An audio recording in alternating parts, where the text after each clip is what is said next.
बिस्मिल्लाहिर्रहमानिर्रहीम अस्सलाम वालेकुम स्टूडेंट्स। आज आपका टॉपिक स्टार्ट करने जा रहे हैं चैप्टर 27 का in man and his environment का। वो है हमारे पास degradation and depletion of resources, कि किस तरह से हमारे पास जो लिमिटेड रिसोर्सेज हैं, एग्जॉस्टेबल रिसोर्सेज हैं, हम उनको डिप्लीट कर रहे हैं, उनका इस्तेमाल गलत कर रहे हैं, उसकी वजह से वो डिग्रेड हो रहे हैं और ख़त्म होते जा रहे हैं आहिस्ता आहिस्ता। सो इसके बारे से बात करते पहले हम बात करते जो अर्थ नेचुरल रिसोर्सेज हैं तमाम के तमाम। जब हम अर्थ नेचुरल रिसोर्सेज की बात करते हैं तो ये हमारे लिए क्या है, प्राइमरी रिसोर्सेज है। ओके, और ये हमारे पास फिजिकल रिसोर्स भी हैं जिसके अंदर हमारे पास मौजूद हैं तमाम के तमाम fossil fuels, water, air, soil,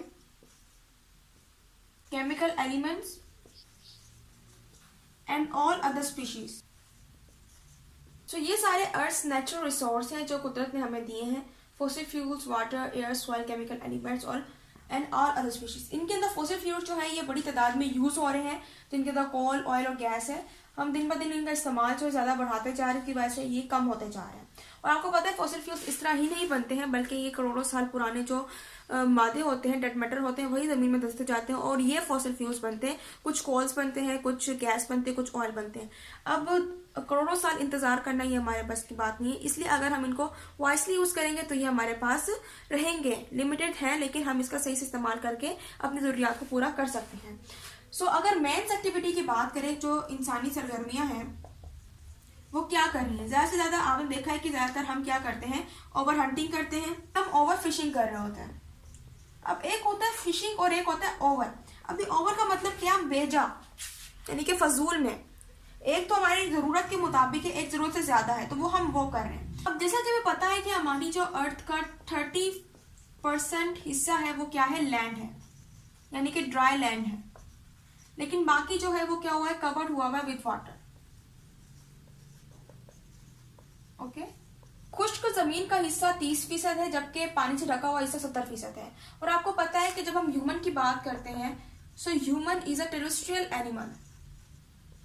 terrestrial animal means कि ये पानी में नहीं रहता है बल्कि खुश्क ड्राई लैंड में रहता है। इसलिए अब पॉपुलेशन क्या हो रही है, ह्यूमंस की ज्यादा हो रही है।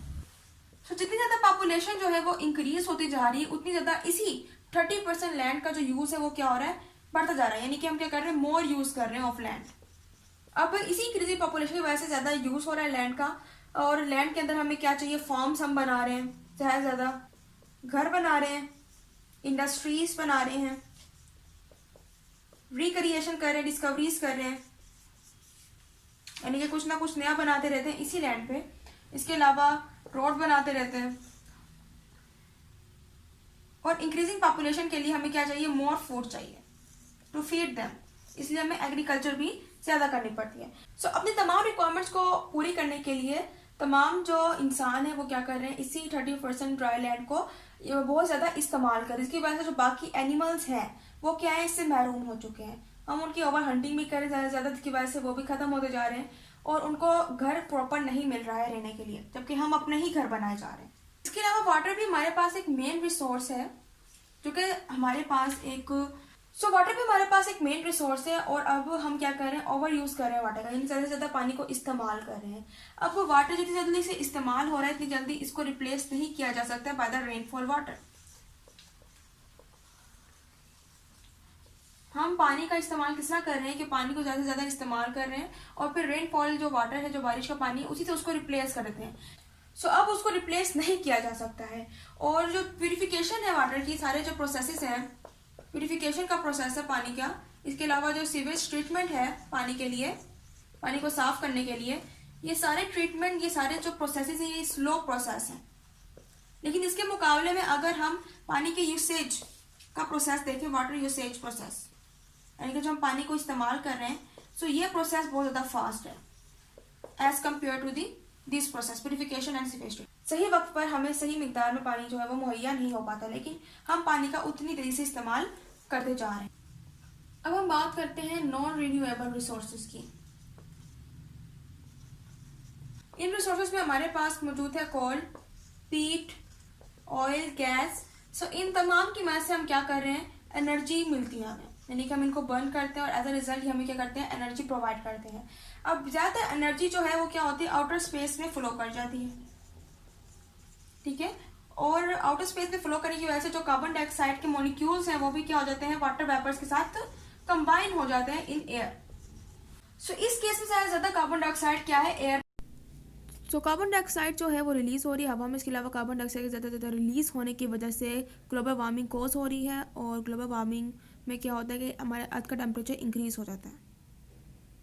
इसके अलावा फॉसिल फ्यूल्स की अगर हम बात करें, बिसाइड एनर्जी, यानी एनर्जी तो ये प्रोवाइड करते हैं जब हम इसको जलाते हैं, लेकिन ये हमारे पास एज अ रॉ मटेरियल भी क्या कर रहे हैं, एक्ट कर रहे हैं, क्योंकि रॉ मटेरियल से फिर हमारे पास कंपाउंड्स बनते हैं, उससे हमारे पास प्रोडक्ट्स बनते हैं। सो ये एक्ट कर रहे हैं एज अ रॉ मटीरियल्स, और ये रॉ मटेरियल्स फर्दर फिर हम इनसे बनाते हैं केमिकल कंपाउंड्स, और फिर इन्हीं केमिकल कंपाउंड्स के इस्तेमाल करके हम क्या बनाते हैं, पेस्टिसाइड्स बनाते हैं, फर्टिलाइज़र्स बनाते हैं, सिंथेटिक डाई हम यूज़ करते हैं, वो भी हम इसके ज़रिए से प्रिपेयर करते हैं। इसके अलावा डिटर्जेंट्स हम यूज़ करते हैं, वो बनाते हैं।